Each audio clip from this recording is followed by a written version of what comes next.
पैसा कमाने के लिए हर पल भाग-दौड़ करना ज़रूरी नहीं है। सही इन्वेस्टमेंट आपको वो आज़ादी देता है, जो कभी सिर्फ़ ख्वाबों में हुआ करती थी। अब आप कहेंगे कि सर हमें तो ऐसा बताया जाता है कि इन्वेस्टमेंट लॉन्ग टर्म के लिए करनी होती है, जिसका आउटपुट हमें 10 से 20 साल में मिलता है। ऐसे में तो इन्वेस्टमेंट से रेगुलर इनकम कैसे जनरेट होगी? तो आज के इस वीडियो में हम ऐसे ही कुछ बेहतरीन इन्वेस्टमेंट आइडियाज़ के बारे में जानेंगे, जिनसे आप रेगुलर इनकम बना सकते हैं, चाहे वो रियल एस्टेट हो, बॉन्ड्स हो या फिर छोटे-छोटे इन्वेस्टमेंट आइडियाज़ हों। सबसे अच्छी बात यह है कि इसके लिए आपको कोई फाइनेंस एक्सपर्ट बनने की जरूरत नहीं है।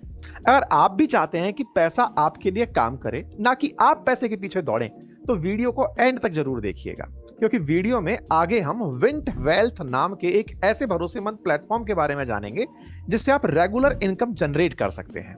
तो सबसे पहला इन्वेस्टमेंट आइडिया है फिक्स्ड डिपॉजिट। इंडिया में ज्यादातर लोगों को इसके बारे में जानकारी है। हो सकता है आपके घर में भी किसी ना किसी ने एफडी करवा रखी हो। फिक्स डिपॉजिट में आप अपने पैसे किसी बैंक को देते हैं, वो एक फिक्स ड्यूरेशन के लिए डिपॉजिट किए जाते हैं। जैसे 7 दिन से लेकर 10 साल तक आप अपने पैसे एफडी करवा सकते हैं। इसके बदले बैंक आपको 6 से लेकर 9% के बीच में कुछ इंटरेस्ट रिटर्न देता है।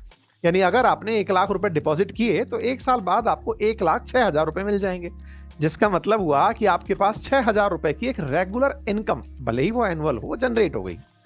रेगुलर इनकम के अलावा बैंक अपने कस्टमर्स को DICGC इंश्योरेंस भी देता है, जिसके तहत 5 लाख रुपए तक का डिपॉजिट सेफ भी रहता है। यानी अगर बैंक डूब भी जाए तो आपके 5 लाख रुपए आपको रिटर्न में मिल जाएंगे।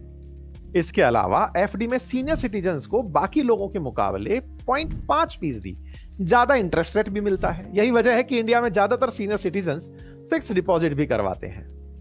SBI research eco wrap report के अनुसार इंडिया में सीनियर सिटीजन्स के 74 मिलियन एफडी अकाउंट्स हैं, जिनके अंदर 34 लाख करोड़ की धनराशि डिपॉजिट है। सीनियर सिटीजन्स में एफडी करवाने का ये जो ट्रेंड है, ये पिछले 5 सालों में 143% बढ़ा है। सीनियर सिटीजन्स के अलावा कोविड के बाद छोटा मोटा बिजनेसमैन या फिर एम्प्लॉय भी एफडी करवाने लगे, जिसके चलते साल 2023 के एंड तक इंडिया में टोटल बैंक डिपॉजिट में फिक्स्ड डिपॉजिट का शेयर 60% तक बढ़ गया।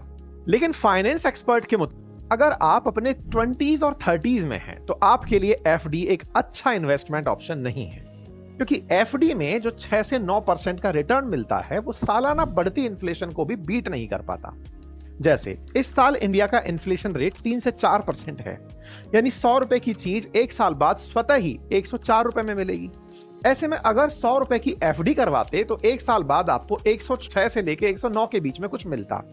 इन्फ्लेशन के चलते 1 साल बाद इन 106 रुपए